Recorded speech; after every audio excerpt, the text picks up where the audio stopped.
Cultural Escola de Línguas Millennium.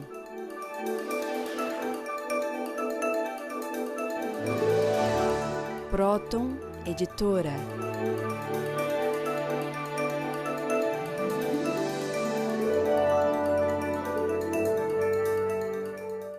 Olá, telespectadores do programa Stop a Destruição do Mundo. Nós estamos hoje com os senhores para tratarmos de um assunto muito importante para todos nós, para a humanidade toda, que é o assunto energia. Porque parece que nós estamos nos afogando em poluição, nos afogando em dívidas, em guerras, em disputas por causa desse tema. A etimologia da palavra energia é do grego, que significa ação, em ação ou trabalho. E Norberto Kepp estuda muito esta questão da energia, da ação, do ato puro, suas relações com a patologia, tanto a patologia psíquica como a patologia social, econômica e até mesmo a patologia da própria física, que se baseou em princípios muito invertidos e vem provocando uma limitação no desenvolvimento científico e tecnológico da humanidade. Dr. Kepp? Eu hoje estou fazendo um programa especial para mostrar para os senhores, vamos dizer, o motor do futuro. Então, esse som que os senhores estão ouvindo aí é desse aparelho aqui, olha, notem, que capta energia praticamente do ar. É o mesmo princípio que nós, captamos a energia para sobreviver. Então veja que o motor, ele não capta energia da eletricidade, ele capta energia pelo processo que tem, que aliás foi desenvolvido por César Soos e Roberto Frascati, assim, baseado no meu livro, esse livro da nova física, para, então, captar a energia que existe aí no ar e que, segundo as descobertas que eu coloquei no livro A Nova Física, que os senhores viram agora, que pode mudar totalmente a orientação da humanidade. Quer dizer, podemos ter aquilo que o Tesla chamou de energia livre. Quer dizer, uma energia que não precisa ser paga, que não é uma vinda da hidroelétrica, das usinas hidroelétricas, ou então de carvão, ou então movidas a petróleo. Eu quero dizer o seguinte, que nosso trabalho é totalmente diferente dessa pessoa aí que praticamente organizou a física na Inglaterra no passado. Veja a foto dele. Isaac Newton, 1642-1727. Seguindo Isaac Newton, então a física se tornou invertida. Veja esse novo dístico que eu vou colocar aí. Inversão na física. Primeiro, Albert Einstein, energia igual a mc2 ao quadrado. A origem da energia na matéria e não vice-versa. Então, a ideia que o Einstein pegou foi de tirar a energia, como os senhores viram aí pela fórmula, a energia da matéria. Se fosse assim, então tudo quanto é petróleo já teria acabado. Mas vai acabar uma hora, é claro. Está havendo um grande problema a este respeito, inclusive com o aumento exorbitante do preço, que está tornando uma situação difícil para a humanidade. Agora, o que eu quero dizer é que esse motor que os senhores estão vendo funcionar, o som dele, capta essa energia assim do ar. Portanto, a energia vem não da matéria, porque a própria matéria é consequência dessa energia. Então veja novamente no dístico a ideia de Aharonov Bohm. Origem da energia está nos potenciais quânticos, e não que os potenciais sejam a energia fundamental. Então, o que eu quero dizer com isso, né? Que a energia que existe, por exemplo, aqui no ar, a energia que existe entre um planeta e outro, é justamente essa energia que move tudo, uma energia de um poder fantástico. E é essa energia que essa maquininha está pegando. Veja agora, em terceiro lugar, o que eu falo da inversão na física. É a teoria de Kaluza-Klein. O eletromagnetismo seria o resultado de campos virtuais e partículas. Notem que sempre é uma ideia ao contrário da nossa. E não que as partículas já sejam consequências, né, dessa energia fundamental que o Tesla chamou de energia escalar e que produziria, vamos dizer, os átomos. Agora, o que é interessante é que nunca foram vistos os átomos. E essas partículas que eles chamam de elétrons, prótons, são fagulhas que aparecem na câmara de nevoeiro e que é produzido também nas nossas descobertas através, né, da energia escalar que penetra nessas câmaras e aparece em forma de fogo, em forma de luz. Então, qual foi a consequência dessa inversão na física? Veja lá embaixo o que eu escrevi. Criação dos ciclotons, a energia vinda da matéria. Então, eles fazem enormes ciclotons para quê? Para ver se une, né, dois átomos para produzir a energia do Sol. E essa energia, por exemplo, que eles acham que a matéria tem, não é mais assim tão forte quanto a energia essencial escalar. Então, o ciclotron é um aparelho caríssimo, que às vezes tem 5 quilômetros de circunferência e não funciona. Então, o ser humano gasta um dinheirão para pegar uma energia, assim, vamos dizer, secundária, que tem pouca força, que já é consequência da energia fundamental, já é uma energia sem muito poder. Veja nesse cartaz o que eu falo da física de Newton. Primeira lei da física de Newton. Toda ação sofre uma contração. Então, notem que o Newton, ele achava que o que vai para frente tem uma ação contra e volta para trás, compreende? Então, todas as leis da física é baseada em Newton, que achava que toda força, toda ação tem uma contra-ação. E isso é totalmente errado. Como essa maquininha que os senhores estão vendo, que isso que ele chama de contração, é um complemento da ação inicial.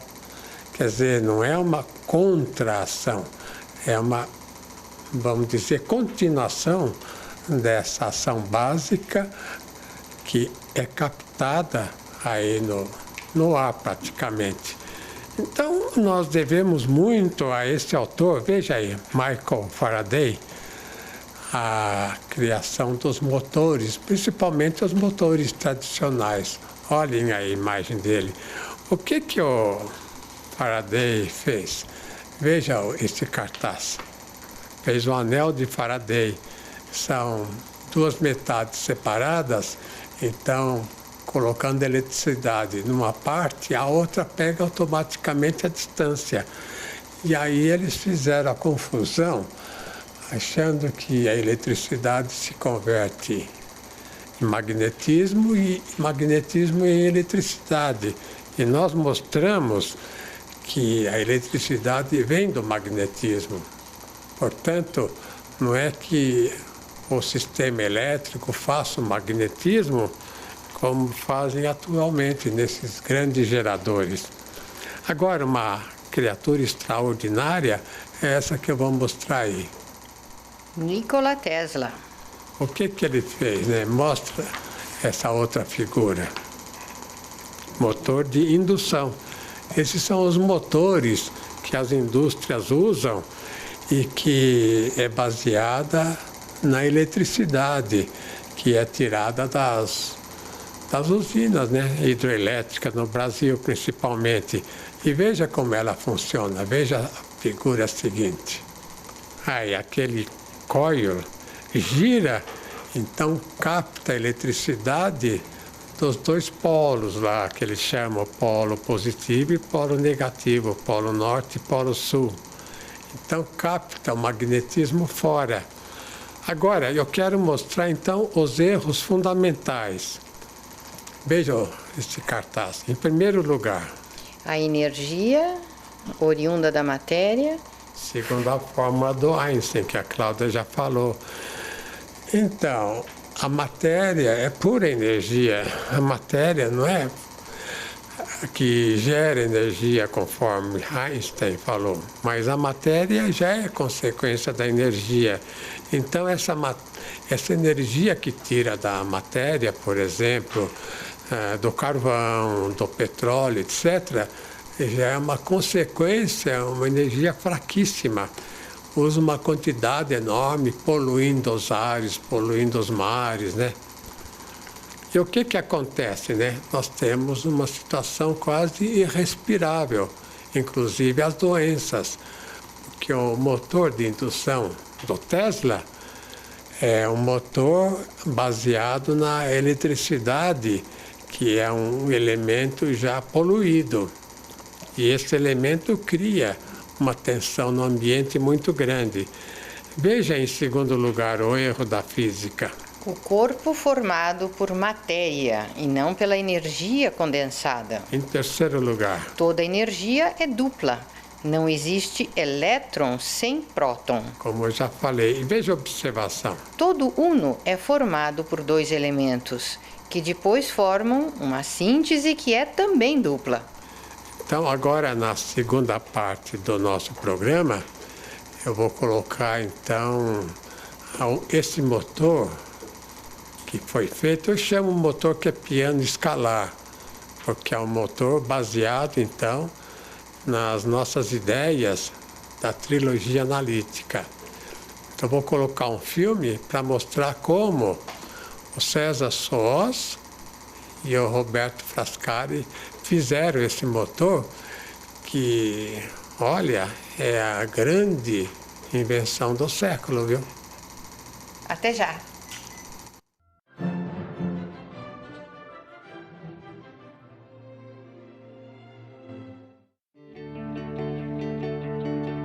Você sabia que a ONG Stop a Destruição do Mundo está lançando a tecnologia de motores magnéticos para eletrodomésticos mais eficiente e sustentável do mundo?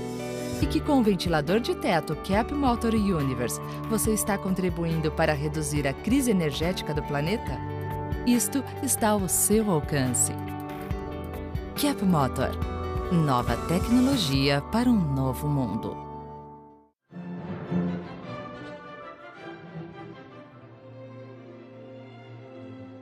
Quero agora colocar um filme da criação dessa máquina de energia escalar que César Soos e Roberto Frascati fizeram.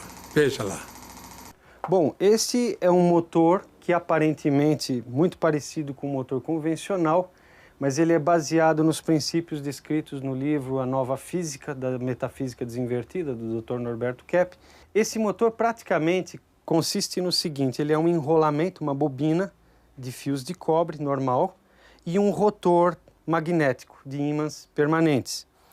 Um eixo, um chaveamento e uma ou duas baterias e um circuito retificador, aqui, um dispositivo retificador.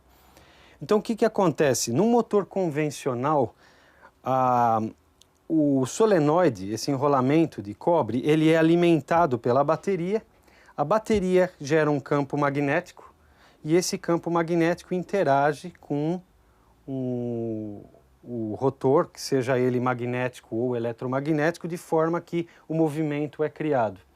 Esse processo, o convencional, faz com que a bateria se gaste porque aproveita um sentido da energia apenas.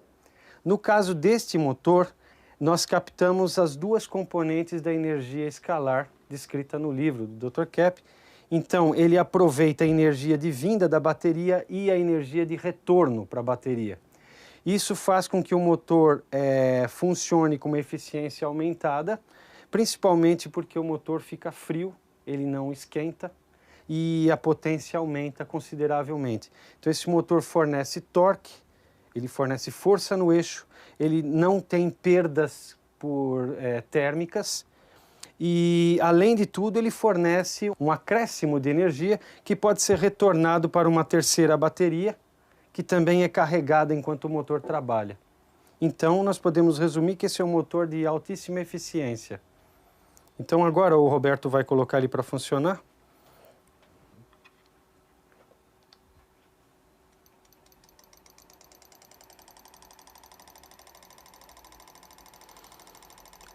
Pronto, o motor está em funcionamento e com um consumo otimizado de energia, ou seja, ele está gastando muito pouco da bateria.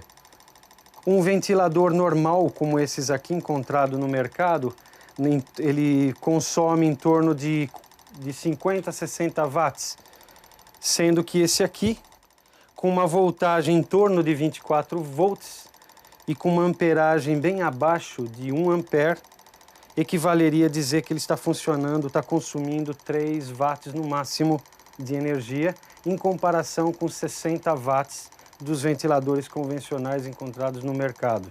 Como o Dr. Kepp mostra no Nova Física, todo movimento externo vem de um movimento interno, pela vibração interna, né? Então, esse motor que a gente desenvolveu, baseado na Nova Física, mostra isso, porque aqui, geralmente os motores convencionais usam a energia num sentido só, fazendo aqueles enrolamentos de bobinas e impulsionando sempre no mesmo sentido. Enquanto que esse motor, ele age no campo escalar, como o Dr. Kepp mostra, que a energia escalar que faz a matéria, que faz todo o movimento que existe no universo. Então, essa energia, ela é sempre em dois sentidos. E esse motor faz justamente isso. A gente dá um impulso inicial e depois a volta do campo dessa energia, capta essa volta do campo escalar, essa energia. E isso faz com que o motor impulsione sem gastar quase nada assim de energia, por exemplo, das baterias que temos aqui, né? Então esse motor usa a bateria para dar o impulso inicial. E o motor vai captar a segunda componente da energia do campo escalar. Desse modo, a gente pode rodar assim, por exemplo, um ventilador desse porte gasta de 30 a 60 watts para funcionar. E nós vamos ver que aqui nós não vamos gastar nenhum watt e ele vai funcionar como um ventilador convencional. Então, quando eu conectar a bateria, nós vamos fornecer 24 volts ao sistema e vai impulsionar a hélice.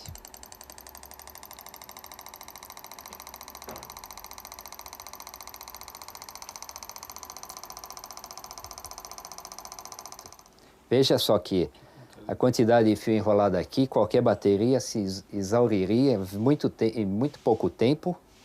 Isso aqui esquentaria de sobremaneira. E aqui nós não vamos ter esse tipo de problema.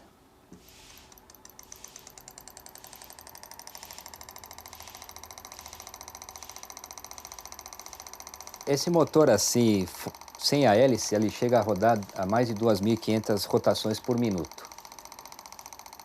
E o rotor é bastante reduzido, porque ele é feito mais de magnetos, né?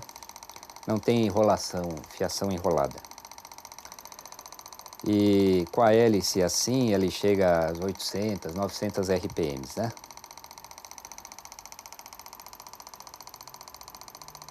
A gente pode sentir aqui que não há nenhum aquecimento, sendo que colocar uma bateria num solenoide desses há grande aquecimento. Então agora nós vamos, enquanto o ventilador trabalha, nós vamos carregar uma terceira bateria. A gente pode ver aqui que ela está com 11,1 volts.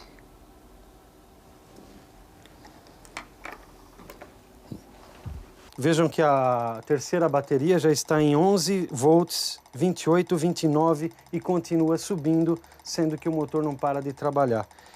Bom, então os telespectadores podem estar se perguntando por que um motor tão grande como esse aqui? Esse aqui é um aparato de teste de laboratório, mas ele pode ser realmente reduzido a um tamanho portátil.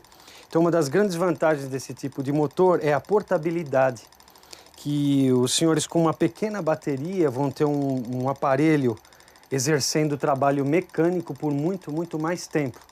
Nós podemos pensar numa aplicabilidade prática e de imediato para a indústria automobilística, em que o alternador do automóvel pode recarregar a própria bateria e esse motor ser usado para força mecânica, porque o torque dele é bastante razoável. Uma outra aplicação seria para a indústria, que evita o problema de sobreaquecimento, se tiver uma sobrecarga na linha, e queimar instalações ou curtos-circuitos, porque é um motor a frio. Ele não... Vocês podem notar que se a gente parar ele de imediato, ele não dá curto-circuito. A mola fica completamente fria. E ele volta a funcionar imediatamente após reacionar do sistema. Eu gostaria só de reforçar que esse circuito eletromagnético faz com que, então, o campo magnético capte essa eletricidade advinda desse campo escalar que o Dr. Kepp coloca, explica muito bem no Nova Física. E isso é suficiente para manter a bateria e recarregar outras baterias, além de fornecer trabalho mecânico. Então, essa aqui já é uma versão mais desenvolvida do motor. Nós estamos utilizando 2 bobinas e 4 pulsos para gerar o movimento, o que dá mais força no torque dele e mais velocidade. Então nós podemos ver aqui que apenas com 3 volts e praticamente menos de 6 watts, nós já estamos fazendo ele funcionar, né? Então o César agora vai acelerar um pouquinho para a gente ver que o motor ele pode chegar com apenas 15 watts a uma velocidade de quase 3.000 RPM, quer dizer, menos do que uma lâmpada, um sexto de uma lâmpada, um quinto, nós já podemos funcionar esse motor quase a velocidade dos motores de alta velocidade normais, né? Então vamos lá? Vamos lá. À medida que eu vou aumentando, essa é a amperagem e essa é a voltagem. Nós estamos agora com 6 volts, 7 volts, 7 volts e 0,3 amperes. Vejam, 8 volts, 9 volts, 10 volts e meio ampere, ou seja, 5 watts, 13 volts, 14, 15, 16, 18, 20, 21, 22, 23, 25, 30 volts. Com 30 volts o motor está consumindo 0,45 amperes, o que isso dá menos de 15 watts de potência consumida e o rotor está próximo a 3.000, 3.100 RPM. Então, como vocês podem ver, uma bobina fria, motor altamente eficiente. César está aqui, formado na Politécnica, né? Isso, formado na Politécnica em Minas Energia, isso em 1983. E o Roberto? Bem, Formado aonde? Eu não cheguei a me formar, mas eu estudei física e engenharia também. Lá em São Carlos? Em São Carlos e aqui na USP também, em São Paulo. Então, o senhor pode ter certeza, os senhores que estão nos vendo aí, que vocês estão diante, vamos dizer, da maior invenção de física a respeito de motor que existe no mundo. Agora é uma total mudança. Então, eu queria mostrar qual é a nossa intenção em fazer esse motor. A Bia vai colocar um esquema. Né? Veja aí, em primeiro lugar. Ajudar o povo a ter uma existência mais amena. Então, não ter, vamos dizer, que pagar eletricidade, por exemplo, não ter mais que pagar gasolina, não ter que mais respirar esse ar poluído que está aí. Agora, em segundo lugar. Evitar a enorme exploração dos poderes. Isso é evidente por si, né? Em terceiro lugar. Salvar o planeta dessa poluição formidável nos ares e mares, né? Rios. Em quarto lugar. Preservar as riquezas do planeta, água, terra e ar. Os senhores sabem, né, que os mares estão poluídos justamente pelos plásticos, né, que são formados pelo petróleo. E o próprio petróleo que vaza nos polui mares. Também vaza, os navios, né? Navios, Em quinto lugar. Tornar o ser humano digno da existência. Observação, esta será a grande libertação do ser humano do terceiro milênio. Então veja, o meu livro sobre a libertação foi um dos primeiros que eu escrevi. Esse livro está mostrando agora como o ser humano pode se libertar, né, de toda essa questão econômica terrível que existe por aí. Então veja o meu livro, que já está na segunda ou terceira edição. Então agora o povo poderá realmente se libertar, né, desse peso econômico que existe em cima dele. E também, os países se desenvolver muito mais. E também restrição na própria realização, né, Dr. Kepp? Porque isso vai abrir muitas portas para a realização do ser humano. Vai ajudar até o ser humano a pensar melhor, porque a energética é de acordo com a natureza, essa nova energética desse motor. Quer dizer, vai funcionar para equilibrar, inclusive, o pensamento do ser humano. E no próximo programa nós vamos fazer uma comparação entre o funcionamento desse motor a nível da física e mecânica e comparando ao nosso motor, né? O motor interior, que é o ser humano, que nós também somos motores escalares. Até o próximo. Tchau.